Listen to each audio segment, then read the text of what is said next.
புதுச்சேரியில் எப்போதும் பரபரப்பாக காணப்படும் பல இடங்கள் இன்று அமைதியாக உள்ளன. விவரங்களை நமது செய்தியாளர் மணிமாறனிடம் கேட்கலாம். மணிமாறன், சிறுமி படுகொலைக்கு நீதி கிடைக்க வேண்டும் என்பதற்காக இன்றைக்கு முழு அடைப்பு போராட்டத்திற்கு அழைப்பு விடுக்கப்பட்டிருக்கு. புதுச்சேரியின் எந்த பகுதியில் நீங்க இருக்கீங்க? பொதுவாக அங்கு எப்படி காணப்படும்? இன்றைய நிலை என்ன?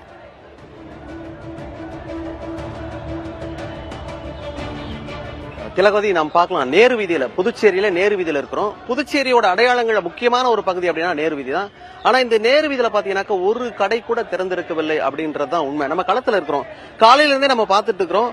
இந்த சாலை மட்டும் இல்ல, இதுக்கு பக்கத்துல இருக்கிற காந்தி வீதியாக இருக்கட்டும், அண்ணா வீதியாக இருக்கட்டும், காமராஜர் சாலையாக இருக்கட்டும், எல்லா பகுதிகளும் ஒரு இடம் விடாம எல்லா கடைகளும் அடைக்கப்பட்டிருக்கின்றன. அப்படி பார்த்தா இப்ப நம்ம பார்த்துட்டு இருக்கோம், இந்தியா கூட்டணி சார்பாக ஏற்கனவே இன்றைய தினம், அதாவது 8ஆம் தேதி போராட்டம் நடத்தப்படும் அப்படின்னு அறிவிச்சிருந்தாங்க. அதன் அடிப்படையில் நேரு வீதியில அவர்கள் போராட்டம் நடத்தி கொண்டு போய் கொண்டிருக்கிறார்கள். மிகவும் விரைவாக குற்றவாளிகளுக்கு தண்டனை பெற்று தர வேண்டும், பாதிக்கப்பட்ட குடும்பத்திற்கு நீதி வேண்டும் அப்படிங்கிற குரல்ல தான் அவங்க எழுப்புறதை நம்ம பார்க்க முடியுது.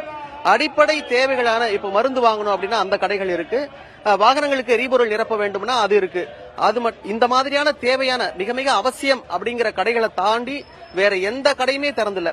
புதுச்சேரியை பொறுத்த வரைக்கும் ஏற்கனவே பல சமயங்களில் முழு அடைப்பு போராட்டம் நடந்திருக்கு. ஆனா அப்போதெல்லாம் அரசியல்வாதிகள் கேட்டுக்கொண்டிருக்கிறார்கள் அப்படிங்கிற காரணத்துக்காக கடை அடைச்சா கூட கொஞ்ச நேரம் அடைச்சிருப்பாங்க, அதுக்கப்புறம் திறந்திருக்கிறத நாமளே பார்த்திருக்கோம். ஆனா அப்படியெல்லாம் இல்லாம மனமுவந்து எங்கள் வீட்டில் ஒரு இழப்பு ஏற்பட்டிருக்கிறது அப்படிங்கிற அடிப்படையில தானாகவே முன் வந்து அவங்க இந்த கடை அடைச்சிருக்காங்க. இதுதான் சொல்லணும் திலகவதி. மணிமாறன், இன்றைக்கு பொது தேர்வும் நடைபெற்றுக் கொண்டிருக்கிறது. இப்ப மாணவ மாணவிகள் பொதுத் தேர்வுக்கு செல்லக்கூடியவர்கள் எந்த வகையிலும் இடையூறு இல்லாமல் சென்றடைவதற்கான ஏற்பாடுகள் இருக்கா? அவங்கள பாதிக்காத வகையில இந்த அடைப்பு நடைபெறுகிறதா? முக்கியமான கேள்வி திலகவதி. ஏற்கனவே சொல்லிட்டாங்க, அதாவது நம்முடைய வேதனையை வெளிப்படுத்தும் விதமாகவும் நீதி வேண்டும் அப்படிங்கிறதுக்காக தான் இந்த போராட்டம் ஆர்ப்பாட்டம் எல்லாமே.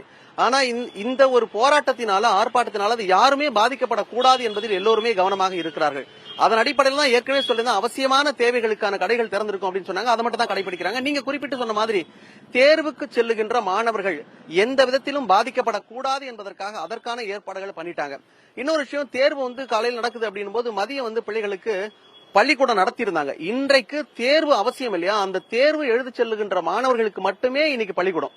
மதிய வேளையில யாருக்கெல்லாம் பள்ளிக்கூடம் வருதோ அதுல விடுமுறை விட்டுருக்காங்க. இந்த மாதிரி எந்த விதத்திலும் யாருக்கும் இடையூறு இல்லாதபடி பார்த்துக்கிட்டு தான் இந்த ஆர்ப்பாட்டம் நடத்துறாங்க. ஏற்கனவே குறிப்பிட்டு சொல்லியிருந்தாங்க, அவசியமான தேவைகளுக்கு போறவங்களுக்கு அல்லது பொதுமக்கள் சாலையில போறாங்கன்னா அவங்களை தொந்தரவு பண்றது அதெல்லாம் எதுவுமே கிடையாது. பேருந்து சேவைகள் நிறுத்தப்பட்டிருக்கு. வழக்கம் போல வாகனங்கள் போனா வந்தா கூட கடைகள் இல்ல அப்படின்னு சொன்னாங்க. அதிலே ஒட்டுமொத்தமாக எல்லா பகுதிகளும் அமைதியாக காணப்படுவதற்கு காரணமாக அமைந்திருக்கு திலகவதி. உங்களுடைய கள விவரங்களுக்கு நன்றி மணிமாறன்.